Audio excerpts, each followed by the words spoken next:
ईशान बेटा, ये क्या कर रहा है? भगवान को जल चढ़ा रहा हूँ। ईशान, ये कैसी बातें कर रहे हो? ये कोई भगवान नहीं है, ये तुम्हारी माँ है। अरे तुम ये कैसी बातें कर रही हो? मेरी माँ ही तो मेरा भगवान है, मेरा सब कुछ है। ये कैसी बकवास बातें हैं ईशान? अरे क्या बकवास बातें कर रहा हूँ मैं? सही तो कह रहा हूँ, यही तो मेरा भगवान है।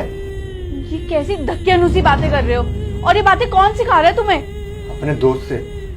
आज उसी ने तो मेरी आंखें खोल दी। अरे ईशान, कहाँ जा रहा है भाई? भाई मंदिर जा रहा था, भगवान को जल चढ़ाने के लिए। मंदिर? और तू? भाई तू तो नास्तिक था, तो ये पूजा पाठ जल माला क्या हो गया तेरे को?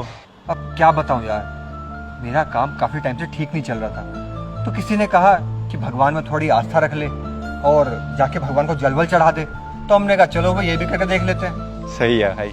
और मम्मी ठीक है तेरी? मम्मी? हाँ हाँ मम्मी ठीक ही होंगी यार, इतना मुझे टाइम कहाँ रहता है कि मम्मी के ऊपर ध्यान दूं मैं, है ना? अच्छा भाई, एक बात बोलूं, बुरा तो नहीं मानेगा? नहीं भाई बता। भाई तूने पूजा पाठ करना शुरू कर दिया, मुझे बहुत अच्छा लगा। तू भगवान में मानने लग गया, मुझे बहुत अच्छा लगा। और जो तेरे घर में भगवान है उसका क्या? घर में भगवान? मैं कुछ समझा नहीं। मुझे बहुत अच्छे से पता है कि तू अपनी मम्मी को टाइम नहीं दे पाता, और मुझे ये भी पता है कि तेरी पत्नी उनके साथ कितना बुरा बर्ताव करती है। भाई जो हमारे माँ बाप होते हैं ना, वो भी भगवान का रूप होते हैं। वो ही हमें चलना सिखाते हैं, पढ़ाते हैं, लिखाते हैं और इस काबिल बनाते हैं कि आज हम काम कर सकें।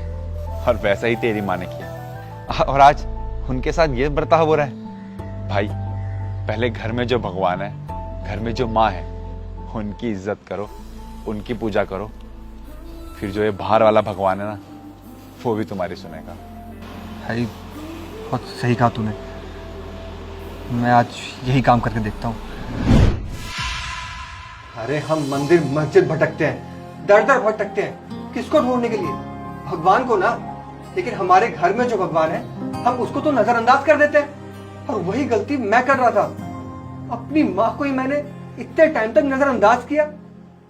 अरे मेरी माँ जिसने मुझे जन्म दिया, मुझे पाल पोस कर बड़ा किया, मुझे इस काबिल बनाया ताकि मैं कुछ कमा सकूं। लेकिन जब मेरी माँ को मेरी जरूरत पड़ी तो मैंने क्या किया?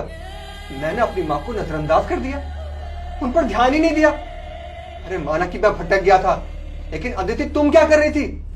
तुम्हें तो मुझे समझाना चाहिए था ना। लेकिन नहीं, तुम तो मेरे साथ साथ खुद भटक गई थी। अरे तुम खुद बताओ, तुम्हें याद रहता है कि माँ खाना कब खाती है, माँ सोती कब है, उठती कब है, इन्हें किसी चीज की जरूरत पड़ती है या नहीं?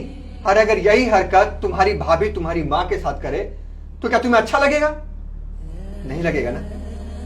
वो तो भला हो मेरे दोस्त का, जिसने मेरी आज आंखें खोल दी। मुझे उसने मेरी माँ की कीमत का एहसास कराया।